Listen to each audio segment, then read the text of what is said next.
And I'm crazy, but you make it. Loca, loca, loca, and you like that it ain't easy. Loca. Hey, honey badgers. Today we got birds, cats, and dogs, or bites, barks, and beaks. Something like that. So we got mostly cats, a few pretty cool dogs, but I'll start with the birds because there's just these two. I have this pair of, I think these are considered budgies, right? I remember having one or two of these when I was a kid as one of those like starter pets when I was little. Technically my parents started out raising them, but that's one of the first animals other than our little dog that I remember learning pet care on. Was, I was in charge of like cleaning out the paper and stuff.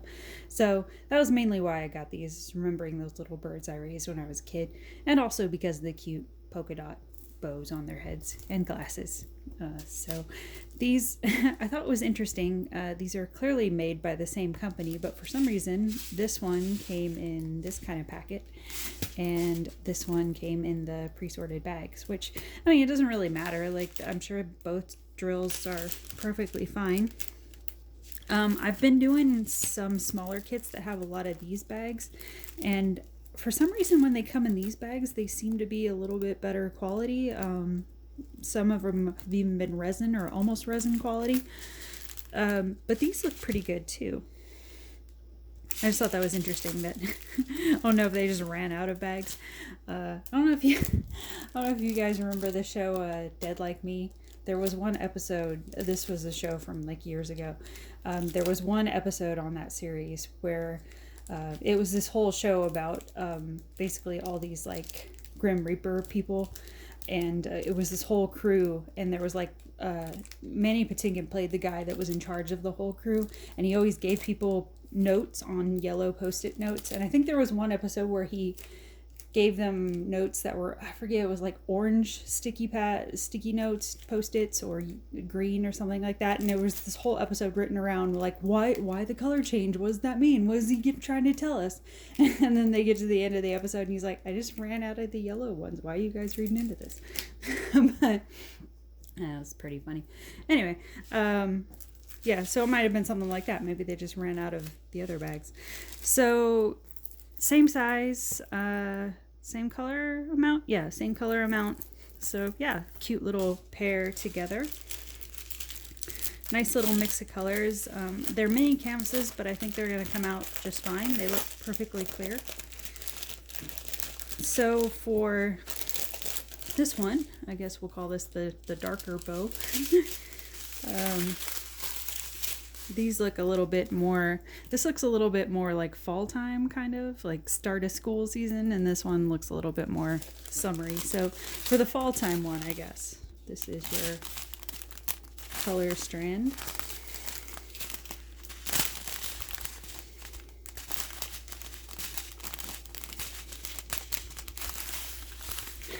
Interesting combination right there, but that's pretty cool.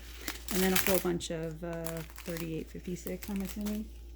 I would say 56, 3865, the standard kind of off-white they use in a lot of backgrounds. So that's going to be your background color. So that's for this one.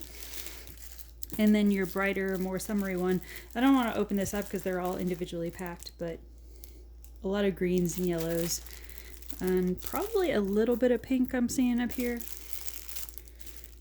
Yeah, I can see a little tiny pink in there. So yeah, those ones, if you were curious about those. And then we'll move on to the dog ones. There's only a few of those, but these are, again, smaller ones, but super cute. So this is a little dog in his roadside drive, Sunday drive mode. Standard kit. So this one is a 30 by 30, but obviously 25 by 25-ish drill field. 18 colors. Drill field looks pretty good. I don't see any major problematic areas. It all looks pretty clear to me. I like that even for a size this small, you can still clearly see reflection of the road in the glasses. That's a pretty cool feature. So your colors here.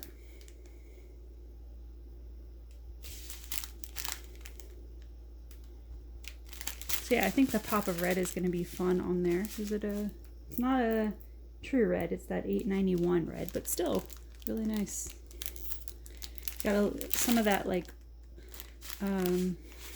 almost like tropical orange. Not quite tropical, but it's kind of in that melony tone. That's going to be mostly his fur up here. Yeah, that'll be fun. It's got that one. And then I got little mini dachshund here doing his, no, tell me your story pose. Standard kit. So this one is a 20 by 20, so drill field probably be about 15 by 15. This one has 14 colors. The K's look like they might give you a little bit of trouble, maybe. That's the only area I can see that might be a little bit dark-ish.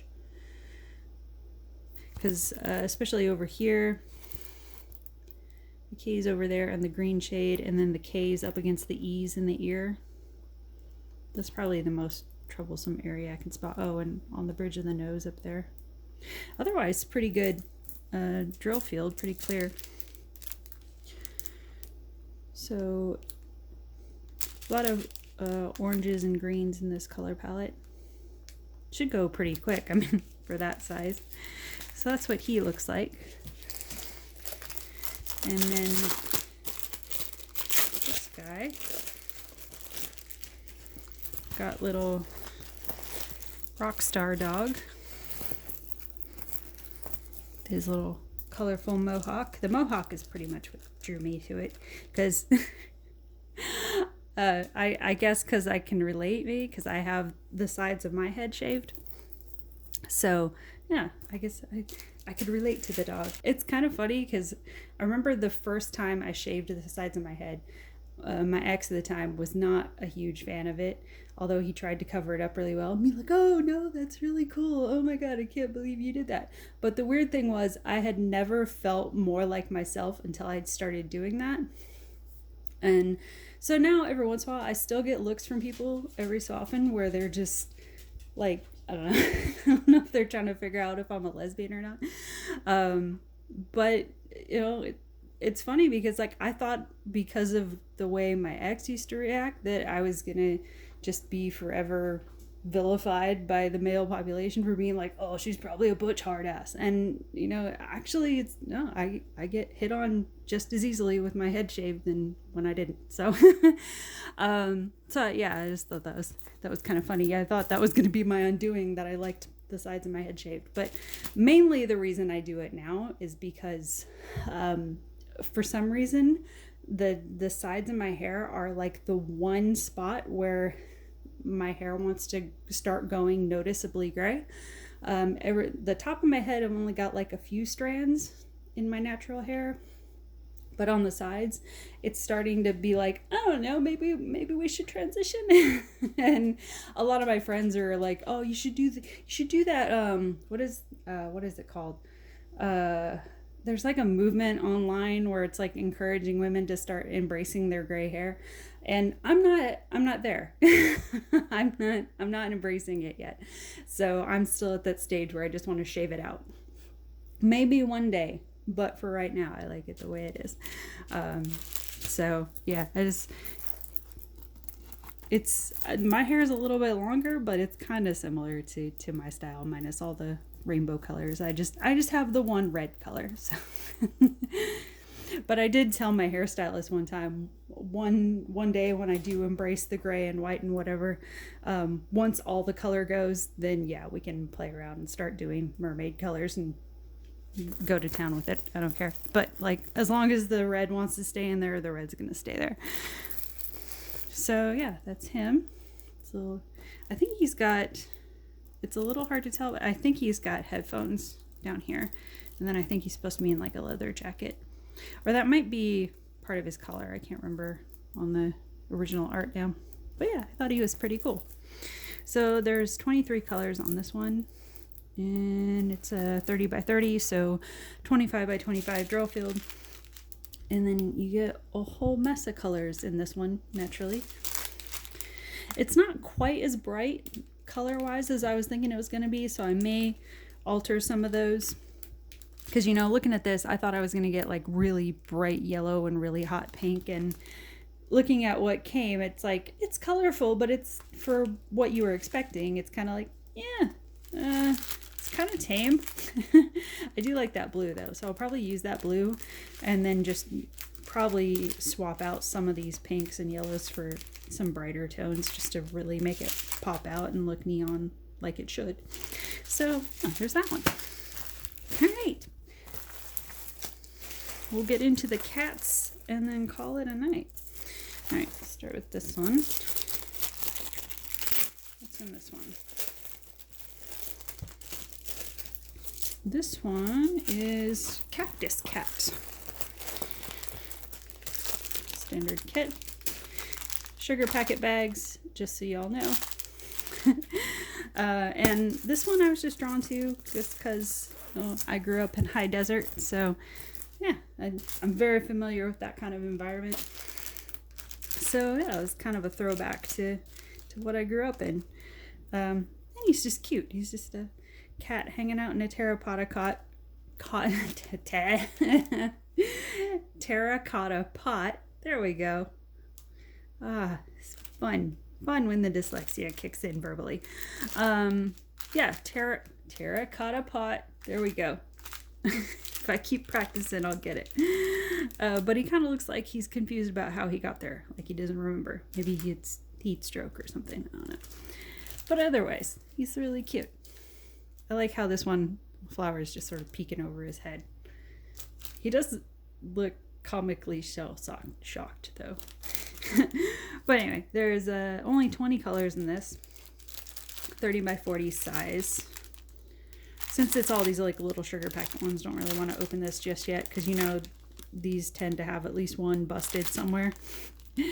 But yeah, like desert palette colors, basically a lot of yellows, a lot of light blues and browns and stuff. There's him. And we got, I think this one is supposed to be a, oh no, I was thinking this one was supposed to be a 40 by 40, but it's only a 30 by 30. That's okay, it's still going to come out just fine. All right, standard kit. And then this one. And I like doing these kind of canvases every so often that just have a bunch of fun rainbow lines that you can sort of color block out, and you know, you can do fun things with like the heart shapes and you know, that sort of like whimsical art style that's it kind of reminds me of like early 90s. It seemed to be like there was a lot of this print going around on like I don't know, couches and stuff. I forget what that type of art is called, but it's like very whimsical kind of art teacher look to me. But it's one of those, as far as like diamond painting, it's one of those ones that's just fun to, like I said, block out and do fun things with the different colors, and like you can look at it and be like, oh, okay, I'm gonna put some crystal accents over here or something. It's like a nice breezy style to do every so often. And this one was just sweet. Very simple, but you know, heartwarming, I guess. So you get more of the pre-bagged ones that are in this this style I was saying usually tends to have the really nice drills. Now a lot of really nice color options in this one, so probably won't be doing too many color edits on this because I really like this palette. So yeah, 30 by 30, 21 colors. The one area I can see right off the bat that might give you a little bit of trouble is this area back in here. There's, you know, look at it from afar, you can see it all kind of blends together. So maybe the background areas might be a little bit tricky, like maybe this area here. So this one, oh, and I would say like maybe this part of her hair up here. So this one might be a good one to use a light pad for, at least to get those color areas done, and then it should go really quick. And then I got a couple black cat ones naturally, because I got 2 black cats. I don't get every black cat canvas I see, it's just the ones that seem kind of special to me that I don't see everywhere. So I got this little galaxy cat style, but he also kind of reminds me of You know, when arcade places do like Cosmic Bowl or Cosmic like Nightlight Golf, kind of blackout golf, whatever they call it, you know, putt putt, when they do like the black lights and stuff, kind of reminds me of that. So yeah, I just thought it was fun because it's a little black cat that's gonna he almost looks like he's gonna get lost in the mix, but at the same time you have all these fun colors in the background to work with. So you have standard kit and 30 by 40. This one has 21 colors. A lot, is it, I'm guessing it's 310, is it? Let me double check. Actually, you would be surprised. There is no 310 in this. It is all, as far as like the background stuff, it's all 939, surprisingly. So I'm thinking what I may do with this, just to have it, you know, outlined a little bit better. I may go in and do the body in 310 because I have a butt ton of 310 spares, and then just do the other areas because I think that would look kind of cool, right? If you have a bunch of the bright colors and then you have the like dark blue background and then you do the black cat in actual 310, I think it would give it some extra dimension that for some reason they're not offering as is. So yeah, it comes in the nice pre-bagged drills again. A lot of nice dark colors to work with, but you also get those fun pops of color here and there. So that's that guy. And then I got him a friend, because this one also appealed to me. It's like this foresty one. And standard kit. When I saw this, this reminded me of, okay, so my brother is 5, almost 6 years older than I am, and he went through a different school system for a part of his school years. And the old school system he used to go to, you know, he was in school, he was born in the 70s, went through school in the 80s. And the school system he went through, as far as grade school, they used to do these old style photos where like you would have your main photo here and then they'd have like a superimposed bigger version of you in the background. My school never did that. I don't have any school photos like that, but there's a bunch of his that look like that. And that's what this instantly reminded me of, because I remember when I was a kid and I used to see those photos from his school, I always thought it was a really weird setup to have like your normal school picture and then this ghostly apparition of your head floating behind you. But it was just apparently a really popular photography style in like the 80s, at least in that school area of San Diego, which I don't know, I just thought it was kind of funny. But that's sort of what that reminded me of. But I did like that this one, it's sort of this like kind of ghostly foresty spirit cat floating out. And then this one just kind of hanging out in the front. But I liked all the foliage and the green color and all that. So I thought that was fun. So 30 by 40, 22 colors. So yeah, a lot of these canvases today, pretty minimal in the color palette, but I think it's going to be fine. These are pretty simple styles overall today. But the green palette on this is what's probably going to make me the happiest, because green is my favorite color. So yeah, I'm definitely gonna be in my zone in this one, because just all of the greens, the whole palette pretty much in here. So yeah, that's gonna be a good time. It looks like there's like a tiny bit of pink and yellow. Pinks, I'm guessing, for the ears, and the yellows to make up the eyes and the sunset in the background, but that's pretty much it. There's probably a little bit of 310, it looks like, in there for the body and shading areas and stuff like that, but pretty simple palette. So yeah, that's what I got today for, what did I call this? Barks, Bites, and Beaks. I gotta think of cute things to get people to click on this stuff, you know? People don't click on it as much when I just tell you exactly what it is. You gotta be charmed and wooed a little bit. So that's what I got for this one, guys. We will talk soon.